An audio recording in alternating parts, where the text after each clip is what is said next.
আসসালামু আলাইকুম। এটা হচ্ছে ডিসি সার্কিট টাইপ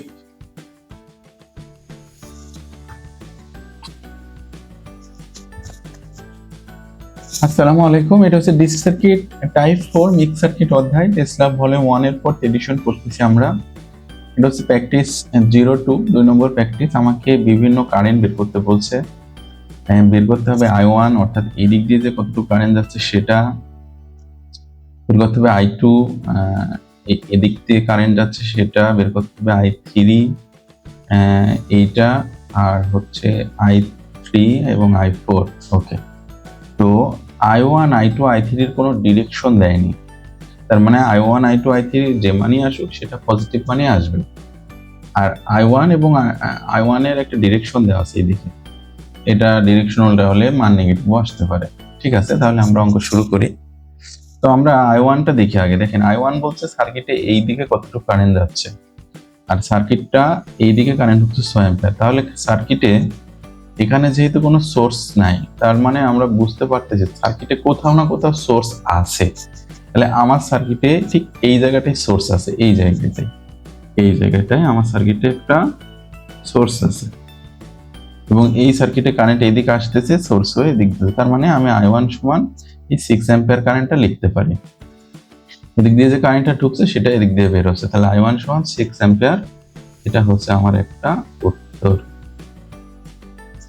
এখানে নোটটা কি, কারেন্ট যতটুকু সোর্সে থেকে যায় ততটুকুই সোর্সে ফিরে আসে। তো আমরা এটা পাইলাম। এবার আমরা দেখেন এই শাখার কারেন্ট জানি এইদিকে যাচ্ছে, এই শাখার কারেন্ট জানি এইদিকে যাচ্ছে, তাহলে আমি ডি পয়েন্টে যদি কেসিএল অ্যাপ্লাই করি তাহলে এই কারেন্টটা পাবো, I3 এর কারেন্ট। তাহলে কেসিএল অ্যাপ্লাই আর ডি পয়েন্ট I3, আগত কারেন্ট I3, নির্গত কারেন্ট 1.5 আর 0.5, তাহলে এই দুইটা কারেন্ট নির্গত, তাহলে I3 আমি পেলাম 2 অ্যাম্পিয়ার। এটা হচ্ছে আমার আরেকটা উত্তর। এরপরে কি, আমি এই দুইটা পাইলাম, এখন এটাও জানি। এখন যদি আমি এই পয়েন্টে কেসিএল অ্যাপ্লাই করি তাহলে আমি I2 পাবো। তাহলে এই কেসিএল অ্যাপ্লাই এট পয়েন্টে আগত কারেন্ট আমার 6, নির্গত কারেন্ট I2 আর I3, 6 I2 আর I3, 6 অ্যাম্পিয়ার আসছে। I3 এর কারেন্ট 2, I2 এর মানটা আমাদের বের হবে। তাহলে আমাদের I2 এর মান এটা ক্যালকুলেশন করলে পাই 4 অ্যাম্পিয়ার। এটাও হচ্ছে আমার আরেকটা উত্তর। এখন আমি যদি সি পয়েন্টে কেসিএল অ্যাপ্লাই করি, আমি এটার কারেন্ট জানি, তাহলে কি আমি I4 পাবো না?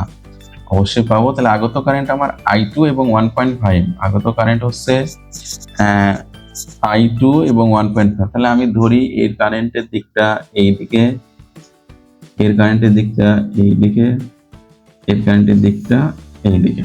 তাহলে আমার আগত কারেন্ট 1.5 এবং I2, আর হচ্ছে, আর আমার নির্গত কারেন্ট হচ্ছে 1.4। ওকে, আমরা কেসিএল অ্যাপ্লাই করেছি বি পয়েন্টে, যেহেতু আমার এই কারেন্টটা জানা, এদিকে জানা। ওকে, যে কোনো একটা পয়েন্টে নিলেই হয়। আমার আগত কারেন্ট 0.5 অ্যাম্পিয়ার এবং I4, আর নির্গত কারেন্ট হচ্ছে 6 অ্যাম্পিয়ার I1 যেটা। তাহলে আমি এখান থেকে ক্যালকুলেশন করলে I4 এর মান পাই 5.5 অ্যাম্পিয়ার। এটা হচ্ছে আমার আরেকটা উত্তর। ঠিক আছে, থ্যাংক ইউ সবাইকে।